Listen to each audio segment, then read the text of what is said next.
السلام عليكم ورحمة الله تعالى وبركاته. نحمده ونستعينه ونستهديه ونستغفره ونؤمن به ونتوكل عليه ونعوذ بالله من شرور أنفسنا ومن سيئات أعمالنا. من يهده الله فلا مضل له ومن يضلل فلا هادي له ونشهد أن لا إله إلا الله ونشهد أن محمدا عبده ورسوله. أما بعد، وقال الله سبحانه وتعالى في القرآن الكريم: أعوذ بالله من الشيطان الرجيم. والذين آمنوا وهاجروا وجاهدوا في سبيل الله والذين آووا ونصروا أولئك هم المؤمنون حقا لهم مغفرة ورزق كريم. صدق الله العظيم. قال رسول الله صلى الله عليه وسلم: إن الدين بدأ غريبا ويرجع غريبا فطوبى للغرباء الذين يصلحون ما أفسد الناس من بعدي من سنتي، أو كما قال رسول الله صلى الله عليه وسلم. Alhamdulillah, pertama selamanya kita panjatkan kesyukuran kepada Allah kerana limpah kurnia kasih sayang yang Allah Subhanahu wa taala bagi. Allah yang himpunkan kita di saat dan ketika ni, menyempurnakan perintah daripada perintah Allah, daripada nikmat yang paling besar daripada bahagian agama, mentaati Allah Subhanahu wa taala dalam setiap pengibadatan kepada Allah. Dan terima kasih kepada barisan pimpinan Surau An-Nur Seksyen 20 Shah Alam. Semoga Allah Subhanahu wa taala jadikan asbab perhimpunan kita manfaat untuk kebaikan seluruh umat. Nama saya Syed Putra lah, imam kita punya pengurusi kita, Ustaz Khusyairi dah ta'aruf sikit tadi. Cuma di hujung tu sikit tu Al-Shabab tu ada sikit defect. Nama saya Syed Putra Haizam bin Syed Hashim bin Syed Ndut bin Syed Mahmud bin Syed Omar bin Syed Hashim bin Syed Yasin bin Syed Abdul Rahman bin Syed Zain bin Syed Alwi bin Syed Zain bin Syed Alwi bin Syed Omar bin Syed Zain bin Syed Idrus bin Syed Muhammad bin Shahabuddin Asghar. Shahabuddin Asghar ni Yaman. Bin Abdul Rahman bin Shahabuddin Akbar bin Abdul Rahman bin Sheikh Ali bin Sheikh Abu Bakar Sakhran bin Habib Abdul Rahman As-Saggaf. Dia sebenarnya bukan Al-Shabab, dia Syahab bin Syihab. Nama apa? Nama keluarga tu. Tok Nyang tadi tu, Shahabuddin tu Syahab tu. Syabab tu doa. Saya pun amin. Sebab tu muka muda. Sebab orang duk syabab. Dia syabab lah. Semoga kita semua jadi syababul jannah nanti semua, insya-Allah. Dekat syurga nanti tak ada orang yang lebih umur 33 tahun. Umur saya tahun ni 33. Tapi kalender Hijri 33 tambah setahun. So kira 7 Rabiul Awal ni 34. 34. Tuan-tuan balik cek. Beritahu kat anak-anak semua, mula tahun ni kita sambut birthday, no more birthday in Masihi. Birthday semua Hijri tahun ni. Sambut birthday dalam Hijri macam ni. Pakat-pakat cari tahun Hijri anak-anak, kita tukar suasana. Kerana Islam ada identiti dia. Islam ada jalan kehidupan dia. Dan Islam itulah jalan penghijrahan yang Nabi sallallahu alaihi wasallam bawa. Sahabat mesyuarat. Kerana Abu Musa Asy'ari bila berada dalam keadaan menyusun dokumen-dokumen kerajaan, dia dapat satu masalah. Apabila kalender Islam tak ada tahun dia. Maka telah mencadangkan beberapa cadangan, akhirnya dipersetujui oleh Sayyidina Umar Al-Khattab radhiyallahu taala anhu, khalifah Islam yang kedua, Amirul Mukminin, akhirnya bersetuju meletakkan permulaan tarikh kalender Islam pada tanggal 1 Muharram. Tapi kita kena faham satu perkara. 1 Muharram ialah permulaan penghijrahan sahabat. Orang orang pertama yang keluar berhijrah ialah Sayyidina Abu Salamah radhiyallahu taala anhu. Orang pertama di kalangan para sahabat yang keluar hijrah ialah Sayyidina Abu Salamah radhiyallahu taala anhu. Nabi belum lagi. Abu Bakar Siddiq belum lagi. Umar Al-Khattab belum lagi. Dia tak hijrah seorang-seorang. Dia hijrah bersama ahli keluarga dia. Dia himpunkan isteri dan anak dia. Bersiap mereka keluar berhijrah menyahut perintah Allah dan Rasul. Hijrah bukan cerita hanya zaman Rasulullah. Sebelum daripada zaman Nabi SAW, tuan-tuan, kita telusuri zaman Nabi-Nabi terdahulu, mereka juga berhijrah. Dan hijrah ni perintah Allah. Ketika surah As-Saf, Allah Ta'ala beritahu berkenaan dengan Nabi Musa. وَإِذْ قَالَ مُوسَى لِقَوْمِهِ يَا قَوْمِ لِمَ تُؤْذُونَنِي وَقَدْ تَعْلَمُونَ.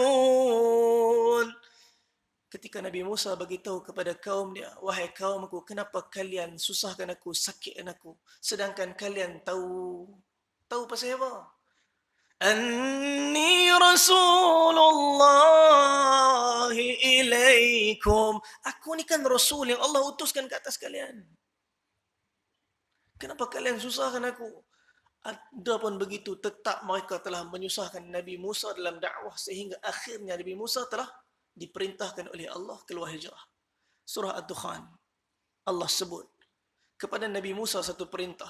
Fa'asri bi'ibadi layla. Fa'asri bi'ibadi laylan innakum muttaba'un. Berjalanlah, keluarlah bersama dengan hamba-hamba aku pada malam hari. Kalian akan dikejar. Nabi Musa hijrah dengan kaum dia, dengan umat dia. Fir'aun telah kejar. Peristiwa hijrah ialah peristiwa iman. Ayat saya baca mula-mula tadi, tuan-tuan. Walladzina amanu, orang yang beriman. Wahajaru, orang yang berhijrah. Wajahadu fi sabilillah, dan orang-orang yang berjihad di jalan Allah. 3 golongan ini tak akan dapat dipisahkan. Maka ialah golongan-golongan yang Allah Ta'ala sentiasa angkat darjat mereka. Tambahan satu golongan lagi Allah kata. Walladzina awaw wa nasaru. Mereka tak mampu untuk berhijrah. Mereka tak mampu untuk keluar berjihad di jalan Allah. Tapi mereka ialah golongan yang membantu orang dalam hijrah dan berjihad di jalan Allah. Ketika peristiwa hijrah berlaku, ramai sahabat yang tak mampu berhijrah. Antara dia ialah Sayyidina Abdullah ibnu Suhail ibnu Amr radhiyallahu ta'ala anhuma. Antara dia adik dia sendiri, Sayyidina Abu Jandal radhiyallahu ta'ala anhu.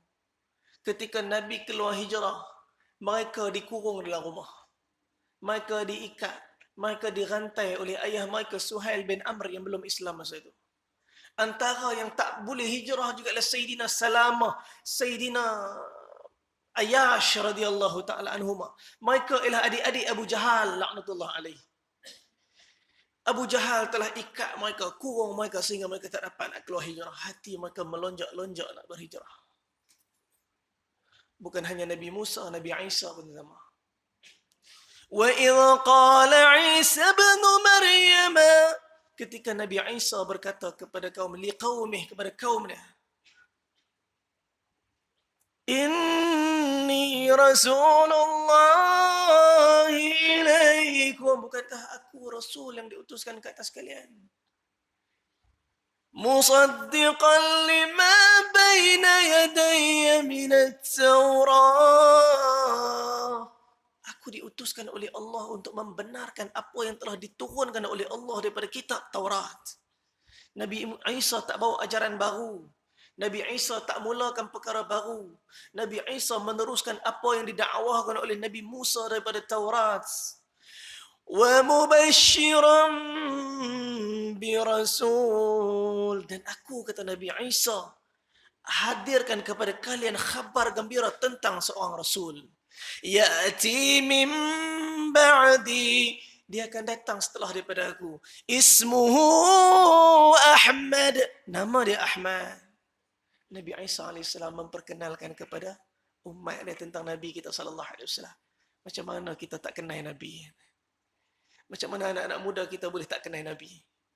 Sedangkan umat Nabi Isa AS cukup kenal dengan Nabi SAW. Kenapa kita tak ikut jalan Nabi? Bukan sebab iman kita lemah saja, tetapi kerana kita tidak diperkenalkan sungguh-sungguh, kita tak mengenal sungguh-sungguh siapa Nabi. Kalaulah kita mengenal Nabi seperti Abu Bakar Siddiq mengenal Nabi, pasti seluruh kehidupan kita akan diberikan kepada agama ni seperti mana Sayyidina Abu Bakar Siddiq bagi nyawa dia untuk agama. Sebab tu bila Sayyidina Abu Salamah, dia ni bukan orang lain, dia dengan Nabi, dia saudara susuan Nabi. Keluar dengan Sayyidina Ummu Salamah, anak dia, untuk berhijrah sampai di perbatasan kota Mekah, ditahan. Oleh siapa? Oleh keluarga Ummu Salamah, keluarga mertua. Keluarga Ummu Salamah kata, wahai Abu Salamah, kamu nak hijrah, kamu pergi hijrah, tinggalkan anak kami. Abu Salamah tak mampu buat apa. Akhirnya terpisahlah suami, isteri dan anak. Berhijrahlah Abu Salamah meninggalkan isteri. Isteri yang faham agama pula. Kata, tak apa abang, pergi dulu doakan kami akan menyusul lepas ni. Bila Ummu Salamah duduk di Mekah dengan anak kecil, tak lama datang pula keluarga Abu Salamah. Beritahu, wahai Ummu Salamah, kamu milik keluarga kamu, tapi anak kamu ni bin kami. Bin anak kami. Terpisah pula ibu dengan anak. Tuan-tuan, untuk melihat persaudaraan kita hari ini, mereka terpisah-pisah kerana agama. Suami sanggup berpisah dengan isteri, isteri sanggup berpisah dengan anak kerana nak melihat hari ini. Supaya kita sujud dan mengenal Allah dalam kehidupan. Sahabat kedua yang keluar berhijrah ialah Sayyidina Abdullah ibn Jahsh. Merupakan adik kepada isterinya Nabi Zainab binti Jahsh radhiyallahu taala anha. Juga di sebelah ayah Abdullah bin Jahsh ialah sepupunya Nabi SAW. Begitu dia mencintai Nabi hatta sebelum Nabi dapat wahyu menjadi Rasul. Begitu dia mencintai Nabi, syahidnya beliau dalam peperangan Uhud. Nabi keluar hijrah bila? Para sahabat keluar hijrah pada tanggal 1 Muharram. Dan hari-hari setelah daripada itu, orang antara yang terakhir keluar berhijrah ialah Sayyidina Habibuna Rasulullah SAW. Saya nak bawa tuan-tuan kita pergi Mekah sahaja, walaupun kita tak boleh nak pergi umrah. Tak tahu bila boleh pergi umrah, tuan-tuan. Saya pun sedih sangat. Saya tadi ingat tak sempat lah tadi. Tadi program dengan IKIM, Usrah Nurani. Hari ni pula cerita hijrah juga perjalanan.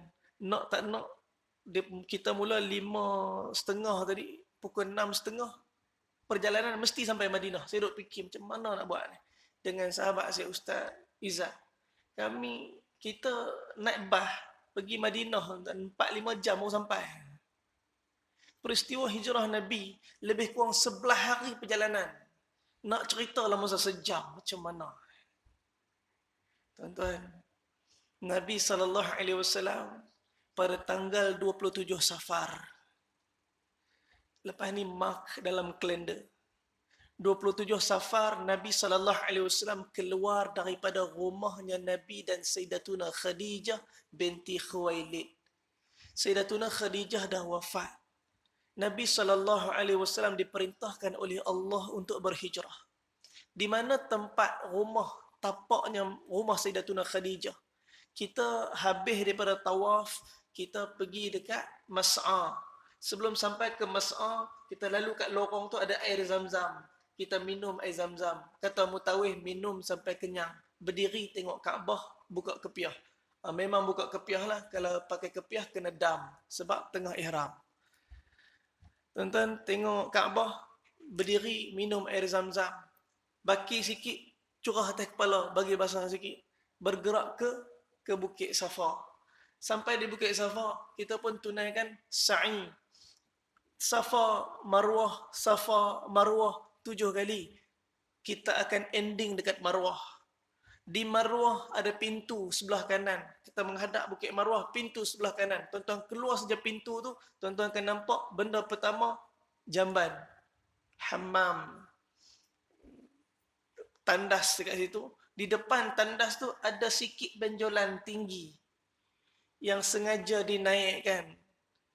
Disebut di dalam kitab tarikh, bahkan itulah tapak rumah Nabi SAW dan Sayyidatuna Fatimah Khadijatul Kubra radhiyallahu taala anha alaiha salam. Tuan-tuan yang dah lupa, cepat-cepat buka nanti pi terus. Refresh balik, hadirkan balik kerinduan tu tuan-tuan. Dan mungkin dah tahun bila dulu pi ni, lama sangat dah. Berubah banyak tuan-tuan. Berubah banyak dah. Jabal Abi Qubais. Dulu nampak lagi batu-batu dia. Hari ni tak ada batu, lepas simen habis dah. Atas tu istana singgah dan Raja Saudi. Tuan-tuan, di situ rumah Sayyidatuna Khadijatul Kubra dengan Nabi kita sallallahu alaihi wasallam. Malam 27 Safar, rumah Nabi dikelilingi oleh pemuda-pemuda Quraisy yang begitu nekat untuk membunuh Nabi sallallahu alaihi wasallam. Mereka ialah wakil-wakil daripada kabilah-kabilah Quraisy yang sengaja diutuskan untuk sama-sama bunuh Nabi. Kerana apa? Kerana kalaulah ramai-ramai daripada wakil kabilah bunuh Nabi, maka Bani Hashim takkan mampu nak lawan. Sebab seluruh kabilah Quraisy bersepakat untuk bunuh Nabi sallallahu alaihi wasallam. Maka Nabi pun keluar. Antara riwayat yang masyhur, kita pun duk amal, kita pun setiap kali keluar, kita pun duk baca. وَجَعَلْنَا مِنْ بَيْنِ أَيْدِيهِمْ سَدًّا وَمِنْ خَلْفِهِمْ سَدًّا فَأَغْشَيْنَاهُمْ فَهُمْ لَا يُبْصِرُونَ. Tiup muka JPJ. Tiup muka polis trafik. Sebab apa? Rotek tak renew. Lesen tak renew. Cermin tinted. Macam-macam. Lesen tak ada. Macam-macam hal. Ayat ni baca, jampi tiup muka JPJ. Dan hari ni semua tahu kegunaan ayat ni. Bahkan masyhur juga kata ulama, Nabi SAW keluar Nabi baca ayat ni. Nabi bergerak menyusuri Jabal Abi Qubais. Bergerak ke belah belakang. Dekat belakang sana ada Clock Tower, ada Safwa Tower, ada Hilton. Dan dulu Millennium. Ada eskalator 1, 2, 3. Eskalator tu sampai atas sekali, tuan-tuan masuk belah kanan ada pintu kayu tombol emas. Ditulis dekat situ Masjid Aba Bakr. Bahkan dikatakan di situlah tapak, makna dia seluruh bangunan Hilton yang naik tu itulah tapak rumah Sayyidina Abu Bakar Siddiq radhiyallahu taala anhu. Sampai Nabi di situ, Abu Bakar Siddiq dah siapkan kenderaan. Kerana hari sebelum tu, pagi tu, siang tu, tengah hari yang terik, Nabi sampai rumah Abu Bakar Siddiq. Ketuk pintu rumah, tutup pintu rapat. Maka Nabi SAW bertanya, "Ya Abu Bakar, ada siapa-siapa tak orang asing dalam ni?" Maka kata Sayyidina Abu Bakar Siddiq, "Tak ada ya Rasulullah, melainkan ahli keluarga aku." "Wahai Abu Bakar, ketahuilah, Allah memilih kamu untuk berhijrah dengan aku." Kalau tu kita macam mana? Betapa untungnya Abu Bakar Siddiq, daripada awal Nabi dapat wahyu, beliau orang pertama yang ucap asyhadu an la ilaha illallah wa asyhadu anna Muhammadar Rasulullah. Sehingga beliaulah orang yang menyembahyangkan jasa, minta maaf, orang yang antara yang menguruskan, yang datang, yang hadir ketika mana Nabi SAW diuruskan oleh ahli keluarga Nabi. Dia yang menyelesaikan masalah umat ketika pertelingkahan berlaku di Saqifah Bani Sa'idah. Dialah orang pertama yang Nabi SAW bagi kepercayaan untuk menjadi imam kepada umat ni ketika Nabi masih hidup. Tak ada di kalangan mana-mana umat yang mana umat dia jadi imam di depan, Nabi jadi makmum kat belakang. Illa Aba Bakrin. Kecuali Abu Bakar Siddiq seorang. Kita semua kena cemburu dengan Sayyidina Abu Bakar walaupun kita tak pernah tengok Sayyidina Abu Bakar. Bersiaplah kenderaan daripada rumahnya Sayyidina Abu Bakar Siddiq menuju ke mana? Ghar Sur. Tuan-tuan yang belum naik Ghar Sur, Jabal Sur, lepas ni pi buat trip naik. Jauh, tinggi, sayup dan berbatu tajam. Dalam keadaan itulah ahli keluarga Sayyidina Abu Bakar Siddiq ditarbiyah, dizihin, ditarghib supaya menjadi pembela agama Allah. Antara orang yang terlibat dalam penghijrahan Nabi yang pertama, Nabi sendiri. Yang kedua, yang menemani Nabi Sayyidina Abu Bakar Siddiq. Yang kedua, Sayyidina Amir ibn al-Fuhairah. Siapa dia? Maula Abu Bakar Siddiq. Kemudian anaknya Abu Bakar Siddiq, Sayyidatuna Asma. Kemudian anaknya Sayyidina Abu Bakar Siddiq, Sayyidina Abdullah ibn Abu Bakar. Kemudian satu orang lagi merupakan penunjuk jalan, yakni Abdullah ibn Uraiqi, bukan Islam. Cukup profesional. Dia bukan Islam, dia musyrikin, tetapi dia meletakkan perjanjian dengan Sayyidina Abu Bakar Siddiq untuk bawa Nabi berhijrah sehingga ke Madinah. Perjalanan yang sukar, 3 hari, 27, 28, 29, Nabi berada di Jabal Thur. Ketika nak sampai di Jabal Thur, Abu Bakar Siddiq beritahu, ya Rasulullah, izinkan aku ya Rasulullah untuk masuk dulu.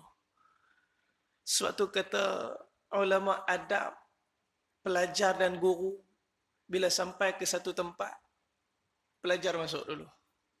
Dan kemudian diikuti dengan guru. Abu Bakar Siddiq membersihkan Ghar Thur, kemudian menutup lubang-lubang yang ada dengan kain-kain perca yang dikoyakkan daripada baju dia, sehinggalah satu lubang yang masih tertinggal dan tak ada kain untuk tutup lubang itu. Sayyidina Abu Bakar Siddiq masuk dulu dan dijemput baginda Nabi SAW masuk. Nabi masuk ke penatan, disiapkan paha dia sebagai tempat pembaringan Nabi SAW. Berapa beruntung paha Sayyidina Abu Bakar Siddiq, berkali-kali menjadi tempat Nabi SAW menyandarkan kepala Nabi yang mulia. Ketika itulah diceritakan di dalam kitab sirah Ibnu Hisham rahimahumullah, sebut dalam kitabnya, Sayyidina Abu Bakar Siddiq digigit oleh binatang berbisa. Betapa beliau menahan sakit sehingga air mata beliau telah menitis kepada pipi Nabi SAW. Terjaga Nabi. Tengok Abu Bakar Siddiq menangis bukan takut. Menangis kerana risaukan keadaan keselamatan Nabi dan menahan kesakitan tadi. Nabi tengok. Dirakamkan perkataan ini di dalam surah At-Taubah. La tahzan innallaha ma'ana. Jangan sedih, Allah dengan kita. Bila Nabi tahu saja kaki Abu Bakar Siddiq disengat oleh benda berbisa, maka Nabi telah rawat dengan air liur Nabi yang mulia. Sembuhlah luka tadi. Sembuhlah kesakitan tadi. Kata Sayyidina Abu Bakar, ya Rasulullah, seandainya aku yang mati dalam hijrah ni, cuma aku seorang je mati. Tapi ya Rasulullah, kalau engkau yang mati dalam hijrah ni, umat seluruhnya akan mati tanpa agama. Abu Bakar Siddiq faham makna kehidupan ni. Maka dihantar untuk maksud hidayat untuk umat ni mengenal Allah. Kerana itulah datang bantuan demi bantuan. Kalau kita bergerak ke Madinah, tuan-tuan, daripada Mekah 400 kilo lebih, jalan kaki agak berapa hari nak sampai dengan kekuatan kita. Naik bas 5 jam, 6 jam, komplain macam-macam. Sehingga RNR Mutawih beli nasi ayam tak sedap pun komplain. Lidah Melayu cari sampai belacan. Pening pala Mutawih. Begitu kat Pak Arab tu suruh tumbuk cabai. Pening pala Pak Arab tu fikir, aduh, orang Melayu sampai macam-macam pula dia minta. Dan fil-fil lah, basal lah, itu, ini minta. Orang Arab makan senyap sunyi, tunggang air kok lepas tu. Orang Melayu pun tengok, wih, Bipsi. Dia pun Bipsi jugalah. Pepsi. Kan bahasa Arab kan tak ada huruf pa. Jadi Bipsi. Orang Melayu pun pergi tunggang Bipsi sekali dengan orang Arab. Balik-balik Malaysia pakat cari Bipsi belakang. Tuan-tuan, sampailah di perjalanan Nabi tak ikut jalan kita lalu. Kita daripada Mekah, kita lalu, perjalanan kita tu bukan tarik hijrah, bukan jalan hijrah. Saya hari tu bulan 2 lah saya pergi hari tu sebelum PKP. Saya balik seminggu terus tak boleh pergi. Hari tu alhamdulillah Allah rezekikan juga. Tapi itulah rezeki juga, saya tekan ribah. Saya kata apa jadi pun kali ni saya nak ikut tarik hijrah daripada Mekah selesai tunaikan umrah. Hari ke-6 kami bertolak ke Madinah. Saya kata apa jadi pun nak lalu tarik hijrah. Dia kata boleh. 300 rial. Saya kata apa 300 rial? Bayar setakat 300 rial untuk kecintaan menelusuri jalan perhijrahan Nabi SAW. Bukan apa pun. Bagi 300 rial kat dia. Maka kami pun lalu jalan berhampiran persisiran pantai. Jalan tu jauh sikit daripada jalan biasa. Jalan tu nanti akan melalui Badar, di tempat peperangan pertama orang Islam pada tahun kedua Hijrah. Jalan tu akan melalui Bayruha, di tempat Nabi singgah bermesyuarat dengan para sahabat. Nak pergi teruskan peperangan Badar ataupun kita balik.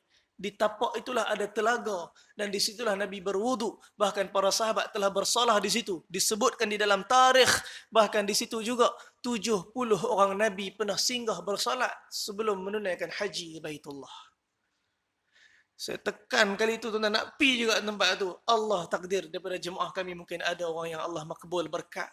Maka Allah pilih kami lalu jalan tu. Sehinggalah kami melalui simpang Wadi Qudaid. Wadi Qudaid ni berlaku peristiwa mukjizat Rasulullah ketika perjalanan hijrah. Wadi Qudaid terletak lebih kurang 90 km lepas daripada keluar kota Mekah. Tapi bila sampai dekat simpang, simpang ke kiri menuju ke Madinah, lajak ke depan Wadi Qudaid, saya tekan lagi driver, saya kata kita ke depan lagi sikit.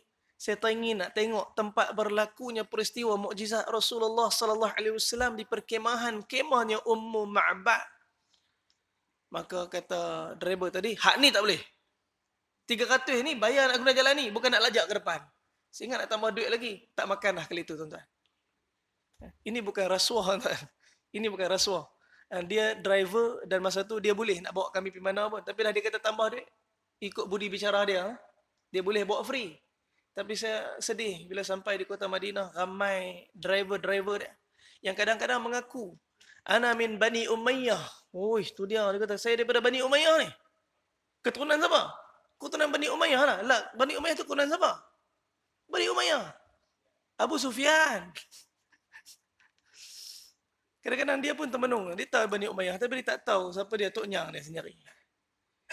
Sampai ke Quba, saya beritahu jom kita parking tu dekat pintu lorong kita nak menuju ke Masjid Musabbih dekat belakang, dekat dengan Quba. Kerana dekat situ ada satu telaga. Telaga yang dipanggil sebagai Telaga Izzik. Ada Masjid Muzalla. Nabi pernah salat sunat duha di situ ketika mana Nabi sampai awal hijrah Nabi 4 hari di Quba. Dia kata, mana ada telaga kat situ? Oh, sedih. Kadang-kadang orang Melayu, tuan-tuan lagi tahu sirah daripada orang Arab. Dan tuan-tuan duduk dalam majlis macam ni. Tuan-tuan duduk dalam pengajian-pengajian sirah. Kadang-kadang kita pergi kat sana, kita cuma tak tahu tempat. Tapi kita tahu peristiwa-peristiwa yang berlaku. Saya pegang tangan driver tu kali tu. Saya kata, ikut saya nak tunjuk telaga tu kat mana. Dan dia ikutlah, sampailah saya kat telah saya tunjuk ni telaga tu. Oh, sepanjang dia duduk kat Madinah, baru dia tahu ada telaga kat situ. Tuan-tuan, cinta ni datang dalam pengorbanan. Cinta ni harus diburu. Cinta ni harus dicari. Cinta ni takkan datang setempek tiba-tiba. Abu Bakar mengorbankan seluruh diri, keluarga, masa, harta dia untuk agama. Sebab tu dialah orang yang paling mencintai agama. Nabi SAW sampai di kemah Ummu Ma'bad. Kehausan. Bersama dengan Abu Bakar Siddiq dan Abdullah ibn Uraiqid. Ummu Ma'bad tak kenal Abu Bakar. Ummu Ma'bad tak kenal Sayyidina Rasulullah sallallahu alaihi wasallam. Tapi Ummu Ma'bad kenal Abdullah ibn Uraiqid. Sebab apa? Sebab Abdullah ibn Uraiqid ni orang yang kerap lalu jalan tu. Dia penunjuk jalan. Dia mutawif. Dia dalil. Jadi orang-orang yang berada di padang pasir Badui mengenali Abdullah ibn Uraiqid, tapi mereka tak kenal Rasulullah sallallahu alaihi wasallam. Ketika sampai di perkemahan tersebut, yang ada cuma Ummu Ma'bad. Ummu Ma'bad ni ialah ibu kepada Sayyidina Ma'bad. Sayyidina Ma'bad ni ketika Nabi datang, dia masih kecil lagi masa tu. Dia salah seorang sahabat yang merawi hadis daripada Nabi sallallahu alaihi wasallam. Masa Nabi sampai di situ, Ummu Ma'bad seorang-seorang. Maka Nabi sallallahu alaihi wasallam tanya kepada dia, ada tak air untuk kami minum? Maka kata Ummu Ma'bad, tak ada apa pun. Yang ada cuma seekor kambing. Kambing tu pun kambing yang sakit, yang tak boleh disembelih, kambing yang muda. Maka Nabi SAW kata, kalau macam tu izinkan aku untuk perah susu daripada kambing ni. Ummu Ma'bad dah pelik dah. Macam mana kambing kecil ni nak buat keluar susu? Dia cuma kambing kecil. Dan Ummu Ma'bad pun tengok dia tak boleh buat apa dan tak ada sikit pun. Ni sahabat saya, dua orang, dia ada kandang kambing. Ini pengembala kambing yang berjaya. Tuan-tuan, dia pembela kambing daripada kambing tu kecil sampai kambing tu besar. Itu seorang pengembala. Dia tahu macam mana kambing, dia kenal kambing. Macam tu Ummu Ma'bad. Dia kenal kambing ni tak boleh keluar susu. Tapi Nabi minta. Dan dia tak kenal Nabi SAW. Akhirnya diusap-usapkan perut untuk nama kambing tadi. Diperah susu, keluar susu. Memenuhi bekas yang besar diisi oleh Nabi SAW. Nabi minum. Abu Bakar Siddiq minum. Abdullah ibn Uraiqid minum. Bahkan susu yang baki itu disimpan pula. Dan sehinggalah Nabi bergerak bersama Abdullah ibn Uraiqid balik ayah kepada Ma'bad tadi dan Ma'bad yang kecil tadi. Maka ditanya oleh Ummu Ma'bad, ni mana datang susu ni? Maka kata Ummu Ma'bad, tidak ada dua orang datang. Satu benda ajaib yang aku tak pernah tengok, dia telah perah susu daripada kambing ni. Dan dia telah meninggalkan susu ni. Bahkan kata Abu Ma'bad, pasti itulah orang yang telah dihalau keluar daripada kota Makkah. Tuan-tuan, ayat ni kita kena bawa bertenang sekejap. Yang mengatakan Nabi dihalau keluar ialah musyrikin Quraisy. Orang Islam tak pernah kata Nabi dihalau keluar. Bahkan penghijrahan Nabi ialah satu perancangan daripada perancangan Allah Ta'ala. Dan bukan senang Nabi nak keluar hijrah. Berlaku 2 kali Bai'atul Aqabah. Bai'atul Aqabah pertama, dihadirkan cuma beberapa belas orang daripada Yathrib. Balik pula, Nabi hantar Mus'ab bin Umair radhiyallahu anhu buat dakwah. Kemudian datang 70 orang pula pada tahun sebelum penghijrahan Nabi. Pada Zulhijjah, berhampiran dengan tempat melontar jamrah di lembah Aqabah. 70 orang daripada orang-orang Ansar telah berbaiat dengan Nabi pada Bai'atul Aqabah yang kedua. Perjanjiannya cukup ketat. Mereka berjanji untuk jaga Nabi lebih daripada nyawa mereka sendiri. Kalaulah orang-orang Yathrib sendiri datang menjanjikan nyawa mereka untuk mempertahankan Nabi, apakah ini satu pelarian? Apakah ini satu pembuangan? Bahkan ini satu jemputan khas oleh penduduk Yathrib untuk Nabi SAW. Aus, Khazraj berperang selama 120 tahun tanpa ada penyelesaian. Mereka tak tahu kenapa mereka berperang. Tuan-tuan boleh bayangkan, cucu tak tahu kenapa mereka berperang. Yang mereka tahu, ayah mereka perang, mereka sambung perang. Dan mereka bila mendengar kehadiran Nabi SAW, maka mereka fikir, ini jalannya. Ini orangnya yang akan menyatukan kita, yang akan mengembalikan kebaikan di tempat kita. Sebab tu mereka sanggup datang menggadaikan, mengkedepankan nyawa mereka untuk nyawa Nabi SAW. Lepas daripada peristiwa Ummu Ma'bad, Nabi teruskan perjalanan. Nabi duduk di Jabal Thur tadi 3 hari, tuan-tuan. 27 hari bulan, 28 hari bulan, 29 hari bulan. Nabi teruskan perjalanan. Saya pendekkan cerita. Nabi SAW pada tanggal 8 Rabiul Awal, Nabi tiba di kota Madinah, di lembah Saniyatil Wada'. Kan kita selalu duk baca syair. Tala'al badru alaina min thaniyatil wada' وجب الشكر علينا مدعا لله داع أيها المبعوث فينا جئت بالأمر المطاع. Tuan-tuan, telah datang kepada kami bulan purnama daripada lembah Saniyatil Wada'.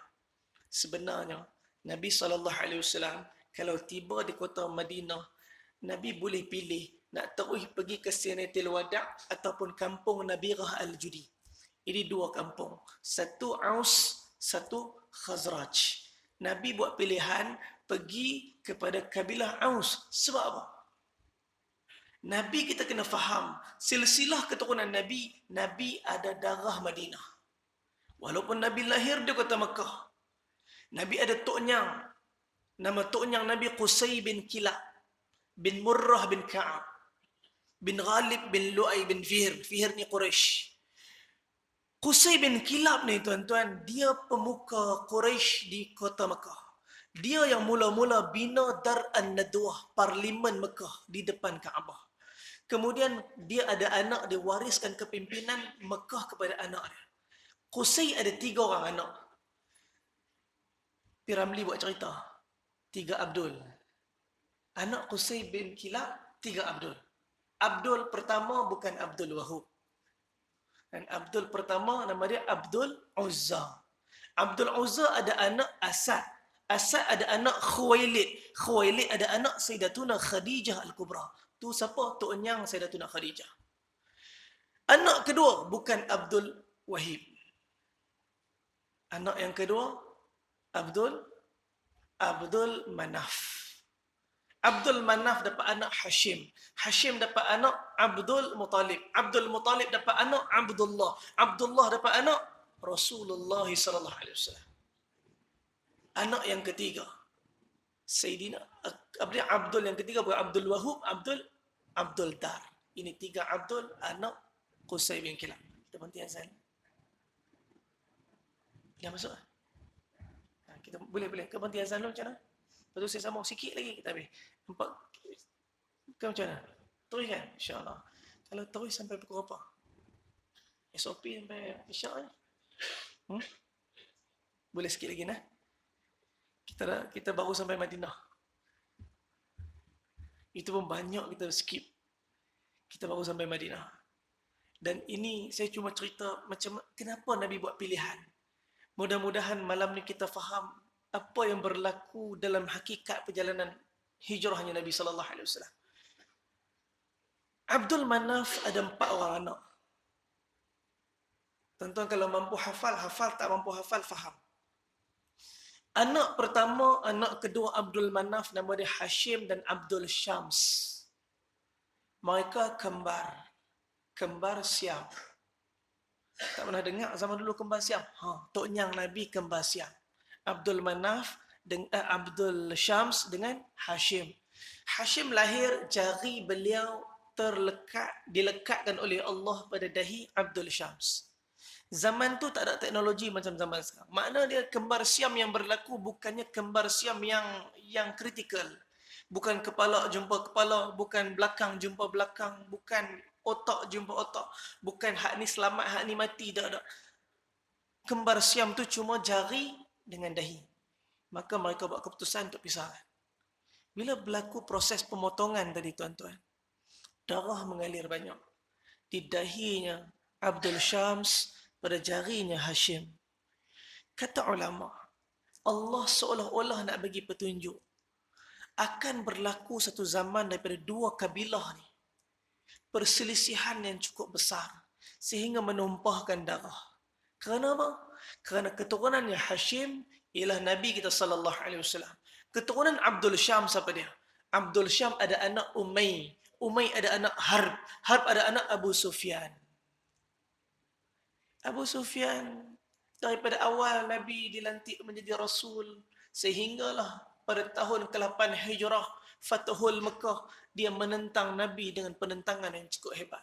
Peperangan Badar tercetus sebab apa? Sebab Abu Sufyan dia yang bawa harta-harta rampasan orang Islam jual di Syam. Dan untuk menyelamatkan harta inilah berlaku peperangan Badar. Peperangan Uhud, ketua dia siapa dia? Yang bawa Quraisy ketua Abu Sufyan. Peperangan Ahzab menghimpunkan 10,000 orang tentera Ahzab daripada Quraisy, daripada kabilah-kabilah Arab Badui, daripada orang-orang Yahudi menyerang kota Madinah. Ketua dia siapa dia? Abu Sufyan.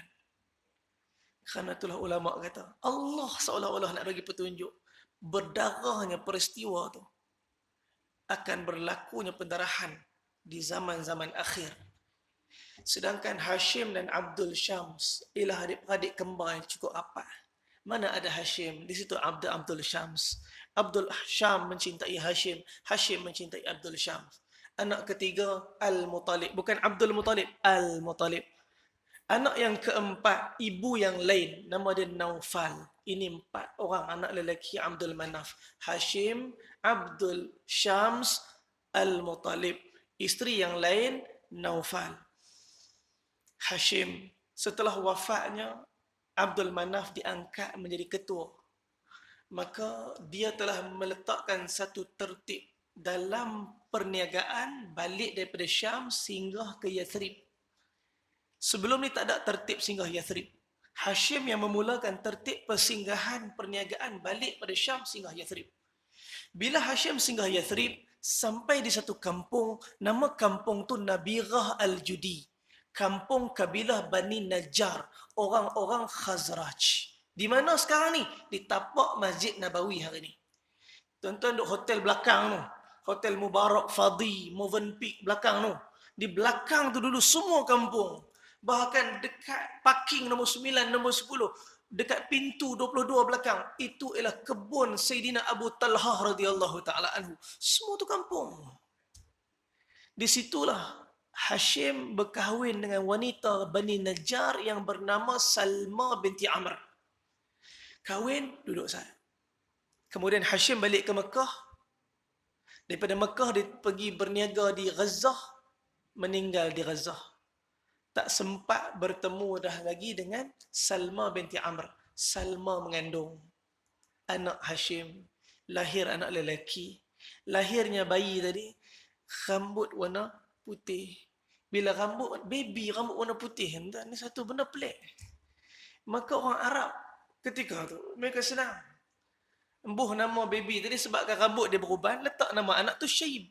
Syaib ni bahasa Arab, maksud dia uban. Anak tadi letak nama Syaibatul Hamd. Si uban yang terpuji. Maka membesarlah Syaibatul Hamd di kampung Nabirah Al-Judi bersama ibu dan ahli keluarga dia. Sehingga umur dia 12 tahun. Di kota Mekah, Al-Muttalib diangkat menjadi Amir, ketua. Al-Muttalib bukan macam abang dia. Dia tak suka untuk mengetuai orang Quraisy. Dia cari siapa yang paling layak di kalangan anak-anak Hashim yang boleh menerajui kota Mekah. Tak ada. Dia teringat Hashim ada menikah di Madinah. Satu orang wanita. Dan ada anak lelaki. Balik daripada Syam. Dia singgah di Madinah. Bertemu dengan keluarganya Sayyidatuna Salma binti Amr. Jumpa dengan Salma, minta nak bawa balik Syaibatul Ham ke Mekah. Kata Al-Muttalib, aku tak pernah tengok mana-mana anak Hashim yang wajah dia, yang suara dia, yang perwatakan dia mirip Hashim lebih pada Syaibatul Hamd. Sebiji macam ayah dia. Mula-mula Salma tak bagi. Akhirnya ditarghib oleh Al-Muttalib. Dia akan kami lantik jadi ketua. Dia akan jaga Kaabah. Akan diberi kemuliaan. Akhirnya, Salma pun lembut hati. Diizinkan Al-Muttalib bawa balik Syaibah ke Mekah. Jauh perjalanan lebih 400 km. Akhirnya sampai di perbatasan kota Mekah. Orang-orang Mekah tengok ketua mereka balik dengan satu orang budak. Duduk di belakang pula bonceng. Dalam kepala mereka tak ada benda lain dah. Ini mesti baru beli hamba daripada mana-mana bawa balik ni. Ini mesti hamba dia ni. Maka daripada hari itu, mereka telah memanggil Syaibatul Hamd dengan panggilan Abd Al-Muttalib. Itulah Abdul Muttalib. Hamba Muttalib. Hamba Muttalib. Sampai hari ini, kita kenal nama Abdul Muttalib, Abdul Muttalib. Bila tanya nama betul dia, apa dia? Apa dia? Abdul Muttalib. Tuan-tuan, Abdul Muttalib, nama betul dia Syaibatul Hamd. Begitu juga Hashim. Hashim ni dia bukan nama betul Hashim. Nama betul dia Al-A'la. Kerana Hashim ni satu orang yang cukup kuat berkhidmat. Ambil roti, letak daging kat tengah kepada orang-orang yang datang tunaikan haji dan umrah. Maka dia digelar Hashim.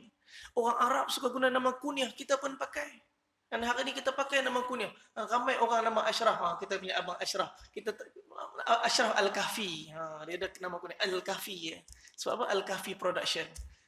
Dan kerana apa? Nak memudahkan kita ingat orang tu. Tuan-tuan, kabilah Bani Najjar ada hubungan darah dengan Nabi. Kabilah Khazraj ada hubungan darah dengan Nabi. Nabi boleh sampai di Madinah, Nabi pilih untuk jumpa ahli keluarga dia. Itu kan benda yang biasa kita buat. Kita kalau balik kampung, kita jumpa kawan dulu ke adik-beradik dulu? Adik-beradik dulu. Pelik kalau jumpa kawan dulu. Tapi Nabi ialah da'i. Nabi ialah orang yang faham macam mana nak tackle hati umat ni untuk datang dan lunak kepada agama. Nabi tak pergi pada tempat adik-beradik dia. Nabi pergi kepada kabilah Aus. Di kabilah Aus, di kampung Saniyatil Wada', Nabi ambil hati mereka. Sehingga orang-orang Aus kata, tengok Rasulullah, dia ada saudara ramai di Yathrib, di tempat kampungnya Bani Najjar, tetapi dia datang pada kita dulu. Orang-orang Aus rasa dimuliakan oleh Rasulullah. Nabi bukan singgah sekejap. Nabi duduk di kampung Saniyatil Wada' selama 4 hari.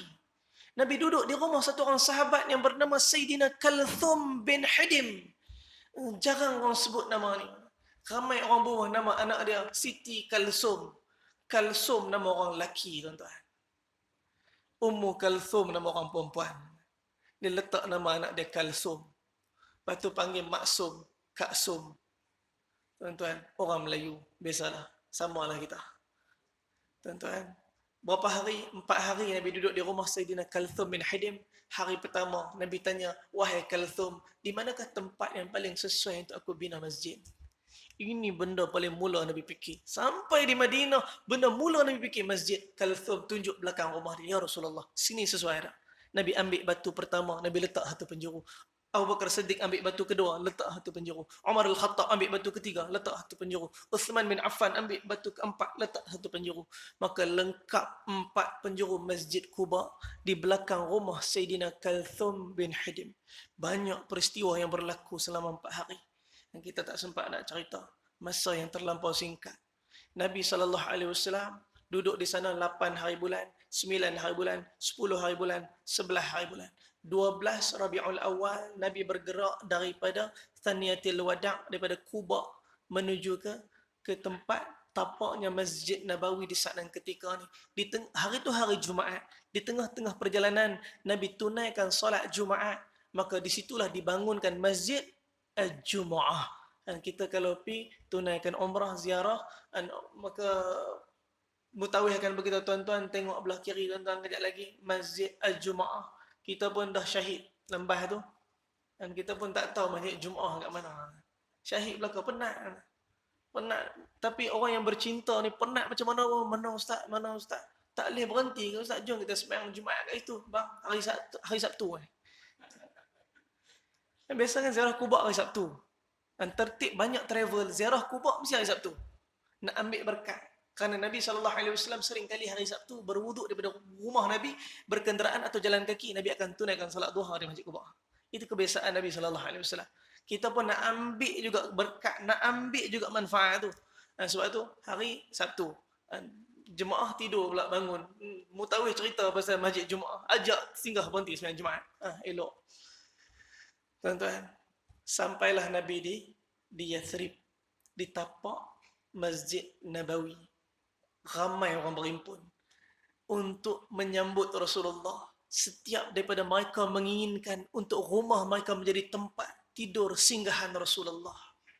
Ketika tu ramai kata, ya Rasulullah, rumah aku, ya Rasulullah, rumah aku. Tapi apa Nabi kata? Serah pada unta ni. Unta ni, mana dia berhenti, rumah orang tu akan aku duduk. Tuan-tuan, akhirnya dipilih rumah Sayyidina Abu Ayyub Al-Ansari radhiyallahu ta'ala anhu, yang mana telah menunggu Nabi sekian lama, mempersiapkan tempat di rumah dia untuk Nabi setelah sekian lama. Tuan-tuan, 2 keadaan. Saya nak tutup dengan benda ni. Nabi SAW sampai di Masjid Quba, Nabi tanya mana tempat untuk bina masjid. Bila dibagi tahu tempat untuk bina masjid, Nabi sendiri turun padang, angkat batu untuk mula pembinaan masjid. Itu satu. Nabi sampai di kampung Bani Najjar, Nabi SAW disambut oleh orang-orang Ansar, orang-orang Khazraj. Ya Rasulullah, rumah aku. Nabi kata apa? Biar unta ni buat keputusan. Untuk keperluan Nabi, peribadi Nabi, binatang settle masalah. Untuk agama, Nabi turun padang untuk settle masalah. Hak ni untuk keperluan kita, Kita turun padang lah, satu masalah. Untuk agama, kita bagi AJK masjid, satu masalah. Ustaz, satu masalah. Ini agama ni masalah ustaz. Ini agama masalah orang agama. Saya belakang-belakang ada agama ni kita punya. Dunia, untuk benda dunia, unta satu masalah. Untuk benda akhirat, benda agama, Nabi sendiri turun padang untuk selesaikan masalah. Hakikat peristiwa hijrah ialah untuk membangunkan keadaan peristiwa yang mulia ni, supaya kita tak pernah rasa kita lah orang yang terbaik dalam dunia. Kerana kita kena sentiasa bergerak untuk jadi baik. Nabi sampai di sana memimpin para sahabat 10 tahun piagam Madinah, menjadi asbab 2/3 dunia telah tunduk di bawah kaki orang Islam. Semoga hari ini kita hidupkan balik hijrah dalam hati kita. Malam ni cuma cerita peristiwa perjalanan saja. Kita nak cerita tentang ibrah tak sempat. Semoga Allah Subhanahu wa taala bagi kefahaman inilah makna perjalanan Nabi sallallahu alaihi wasallam. Susah payah untuk sampaikan agama supaya hidayat sampai pada lubuk-lubuk hati kita semua. Semoga kita hidupkan sunnah Nabi daripada kehidupan kita, seperti mana para sahabat berikhtiar menghidupkan agama dalam kehidupan mereka dan umat, insya-Allah. Semoga sedikit perkongsian daripada peristiwa hijrah pada malam ni jadi asbab kebaikan untuk kita semua, insya-Allah. Sebelum saya tutup, saya nak kongsi beberapa perkara dulu. Ada request sikit daripada Kekanda Megat kita, insya-Allah. Satu sunnah Nabi saya nak tinggal kat tuan-tuan ni, satu sunnah yang bukan kecil, ni sunnah yang besar. Saya dimaklumkan selalu ada Bangladesh Buy dekat belakang jual kayu sugi. Hari ni tak ada pula. Hari ni tak boleh ke?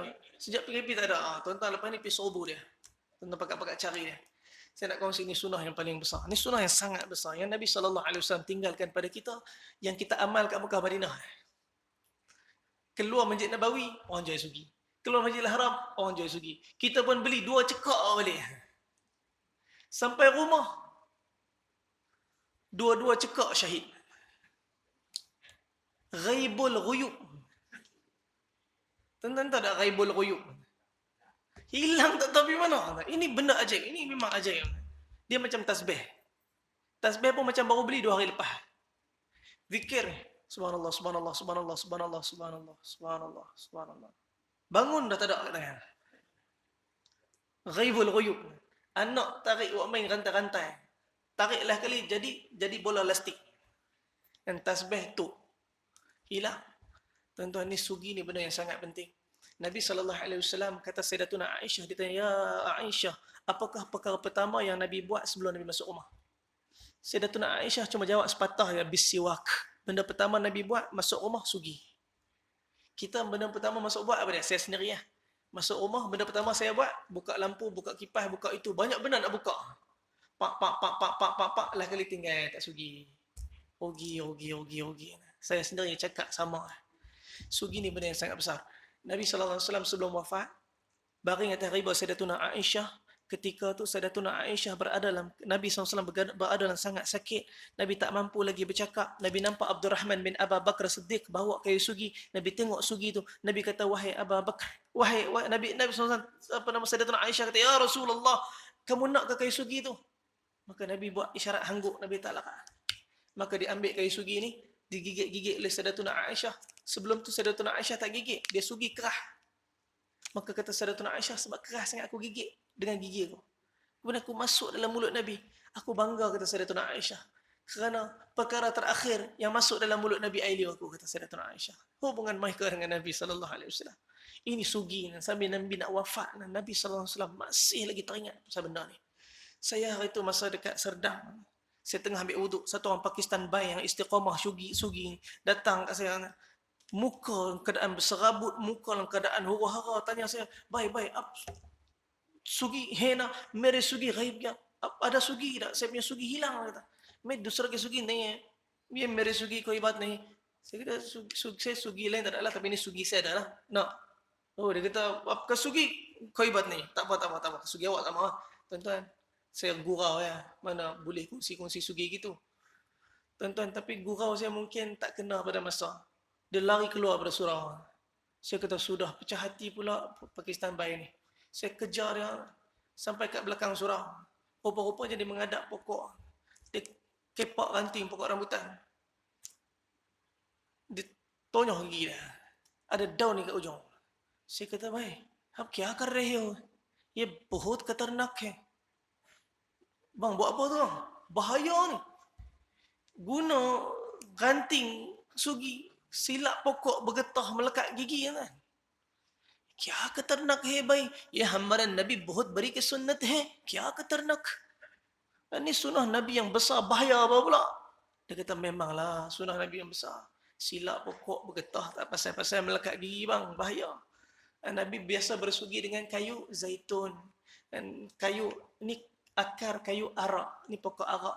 Sunnah sejengkal. Ni tuan-tuan dipotong siap dah ni sejengkal. Kalau tuan-tuan pergi umrah, pergi Yaman, orang bagi hadiah sedepah, bawa petenang. Balik rumah bawa petenang. Jangan duk guna mai surau, jolok hidung imam, jolok habis semua pening pun. Astagfirullah. Ish. Patut dia sunnah terus jadi punah. Sejengkal dan guna sampai mana? Kalau Colgate kita tahu ending dia habis. Habis Colgate tu habis. Tuan-tuan, Colgate hari tu saya duduk makan dengan kawan saya, hakim mahkamah syariah. Dia kata banyak keluarga bercerai sebab Colgate. Sebab apa? Bini tekan bawah, suami tekan atas. Bini picit ni atas, suami picit turun bawah. Benda tu jadi isu kan. Hakim kena settle masalah ni. Masalah Colgate pun hakim kena settle. Guna sugi lepas ni. Tak ada isu. 4 jari. Habis dah. Lepas 4 jari, pacak. Jangan buang kayu sugi dalam tong sampah. Bukan berdosa, tetapi tak kena dengan adab. Kita kita gosok gigi kita yang sering baca Quran berzikir. Campak pula dalam tong sampah. Ada pampers, ada najis, ada kotoran. Tak kena dengan adab. Jadi cara dia apa? Pacak. Cari tempat yang tersembunyi, pacak. Tuan-tuan jangan risau. Tak tumbuh pokok sugi. InsyaAllah. Kalau tumbuh, boleh buat berniaga. Jangan pacak dalam pasu masjid. Pasu masjid dibubuh, tuan-tuan. Hak tu fitnah tu. Selalu ni sensitif ni. Sensitif. Dan jemaah tabligh datang, letak dekat atas. Kolah. Dia wuduk, dia tengok atas. Allah. Wuyuk. Rupanya jatuh dalam kolah. Esok tak siap nak bersih kolah. Tengok. Astaghfirullah. Mukhallazah. Fly habis semua air kolah. Sebab apa? Sebab kayu sugi jatuh sebatang. Tuan-tuan ada doa. Lepas ni tuan-tuan, saya minta maaf. Saya tak bawa kayu sugi. Tuan-tuan carilah. Tapi saya ada bawa buku doa kecil ni. Dalam buku doa kecil ni ada doa bersugi. Tuan-tuan, belum ada kayu sugi, boleh amal doa ni masa bersugi pun tak apa. Nabi ajar doa ni. Allahumma tahhir fami wa nawwir qalbi wa tahhir badani wa harrim jasadi 'ala an-nar. Ya Allah, bersihkan mulut aku. Terangkan hati aku. Bersihkan badan aku. Haramkan jasad aku daripada api neraka. Ini Nabi ajar doa ni. Ini doa berus gigi ataupun doa bersugi. Dan ada dalam buku doa kecil ni, ada nanti sahabat saya letak kat belakang, tuan-tuan. Dan Nabi SAW, dan bila bersugi, Nabi SAW, Allahumma salli alaihi wasallam, para sahabat, dia sentiasa alert dengan sugi Nabi SAW. Bila Nabi bersugi, Nabi bukan orang yang letak sugi merata-rata. Sugi ni aurat, jangan tunjuk ke orang. Lepas guna, simpan. Jumpa paip, basuh. Jangan seminggu. Chicken chop minggu lepas, ada kat sini lagi. Jadi jumpa paip, basuh. Sampai pada waktu yang rasa dia dah hilang, potong, buka ruas baru. Orang yang istiqamah pakai sugi, insya-Allah biasanya seminggu selesai kayu sugi dia. Itu yang istiqamah, seminggu selesai kayu sugi dia. Dan paling kurang sehari, paling kurang 10 kali dia sugi. Sebelum wuduk dia sugi, ketika nak bersolat dia cuma lalukan sugi. Ketika nak baca Quran dia bersugi, dan nak masuk rumah dia bersugi. Ada 8 tempat yang disebut para ulama yang Nabi SAW tak lekang melainkan Nabi bersugi. Semoga sedikit daripada amalan-amalan ni Allah Subhanahu Wa Taala istiqamahkan daripada kita. Dan ada satu lagi kitab Safinatun Nikah dekat belakang, tuan-tuan, ada sahabat saya bawa sikit, tuan-tuan boleh tengok ni insya-Allah. Kita doa sikitlah yang baik daripada Allah Subhanahu Wa Taala, yang tak baik pun daripada Allah, kelemahan saya, dosa saya. Saya minta ampun daripada Allah, saya minta maaf kepada tuan-tuan mohon sekalian. Kita doa sikit. Bismillahirrahmanirrahim. Alhamdulillahi Rabbil Alamin. Wassalatu wassalamu ala rasulina Muhammad wa ala alihi wa sahbihi ajma'in. Allahumma ya awwalal awwalin wa ya آخر الآخرين ويا ذا القوة المتين ويا راحم المساكين ويا أرحم الراحمين يا أرحم الراحمين يا أرحم الراحمين. Ya Allah, Tuhan yang sedang pandang kami, pandanglah kami macam dulu kau pandang Nabi, kau pandang Nabi dan para sahabat. Kami cuma umat yang terakhir pada umat kekasih kami ya Rasulullah, berada di akhir-akhir fitnah. Wahai Allah, tolonglah selamatkan kami daripada segala keburukan, fitnah-fitnah akhir zaman ini. Wahai Allah, kau bangunkanlah kami dengan sunnah Nabi, kau matikanlah kami di istiqamah dalam jalan agama. Kami malu pada Engkau ya Allah dengan maksiat dan dosa yang kami buat. Tolonglah kau ampunkan semua dosa-dosa kami, anak isteri kami, mak ayah kami, keturunan kami, wahai Allah. Seluruh dosa guru-guru kami, umat ni, wahai Allah, ampunkan dosa umat ni. Bagi hidayah pada semua orang bukan Islam mengenal agama ni. Wahai Allah, bagi hidayah pada seluruh umat, seluruh alam. Wahai Allah, kami sedang diuji dengan coronavirus yang kau angkatlah daripada kami, wahai Allah, supaya kami boleh menyempurnakan hakikat ibadat mengikut sunnah Nabi dengan tepat, wahai Allah. Allahumma razuqna judan Nabi sallallahu alaihi wasallam. Allahumma razuqna syahadatan fi sabilik waj'al mautana fi biladin Nabi sallallahu alaihi wasallam. Di kalangan kami yang sakit kau sembuhkanlah. Di kalangan kami yang diuji masalah hutang kau selesaikanlah. Diuji masalah rezeki kau lapangkanlah. Diuji masalah rumah tangga kau selesaikanlah. Rabbana atina fid dunya hasanah wa fil akhirati hasanah wa qina adzaban nar. Sallallahu alaihi wasallam Muhammad wa ala alihi wa sahbihi wa sallam. Alhamdulillah rabbil alamin. Taqabbalallahu minna.